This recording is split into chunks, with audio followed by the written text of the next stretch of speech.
Assalamualaikum warahmatullahi wabarakatuh. Sahabat semuanya, mudah-mudahan dalam lindungan Allah Subhanahu wa taala. Dan bertemu lagi dengan Indah Khairul Bariyah, masih di pembahasan tentang bedah buku manasik, tuntunan manasik haji dan umroh yang diterbitkan oleh Kementerian Agama di bawah Direktorat Jenderal Haji dan Umroh, ya teman-teman semuanya. Kali ini pembahasannya adalah tentang hikmah nafar.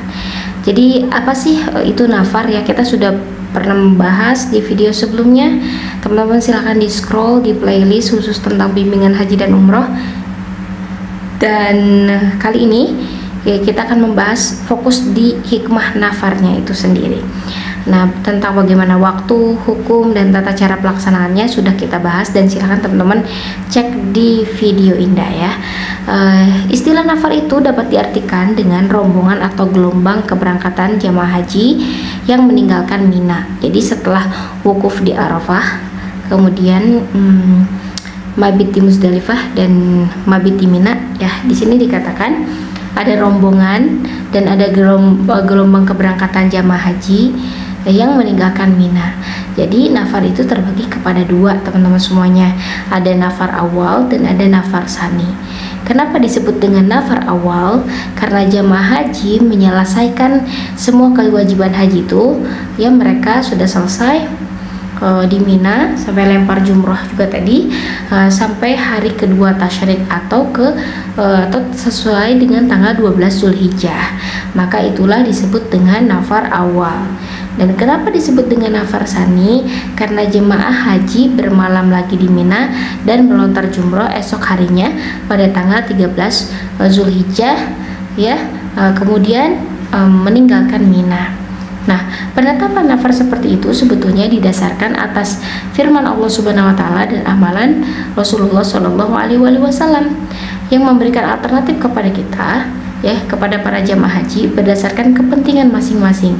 Jadi di dalam pengaturan tersebut, ya, sebetulnya tercermin toleransi kehanifan ajaran Islam dalam batas-batas tertentu, karena kecenderungan untuk melakukan nafar awal tidak dapat dilakukan begitu saja tanpa mempertimbangkan kepentingan pribadi atau masalah umum. Misalnya contoh pertimbangan pengaturan pulang ke kampung halaman, ya. Karena itu Umar bin Khattab melarang penduduk kota Mekah untuk mengambil nafar awal karena mereka tidak didesak oleh kepentingan pulang ke daerah asal, seperti yang dijelaskan dalam kitab Mausu'ah Fikih Umar bin Khattab.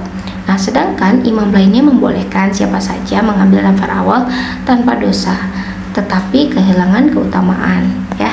Nah, sebagaimana firman Allah Subhanahu wa taala di sini dikatakan, "Faman ta'ajjala a'udzu billahi minasyaitonir rajim.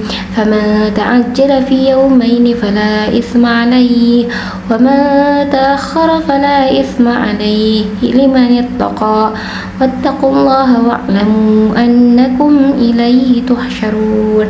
Nah, di sini di ayat 203 dikatakan bahwa barang siapa mempercepat meninggalkan Mina setelah 2 hari, maka dia tidak ada dosa baginya, dan barang siapa yang mengakhirkannya tidak ada dosa pula baginya, yaitu bagi orang-orang yang bertakwa. Dan bertakwalah kepada Allah dan ketahuilah bahwa kamu akan dikumpulkannya.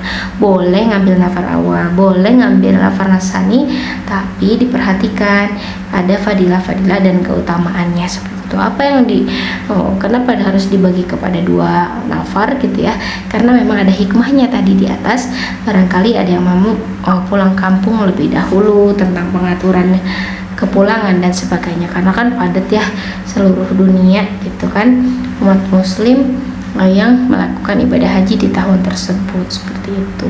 Oke, di next video kita akan membahas tentang hikmah membayar dam seperti apa. Mari kita bahas di video berikutnya. Jangan lupa like, share, dan subscribe. Wassalamualaikum warahmatullahi wabarakatuh.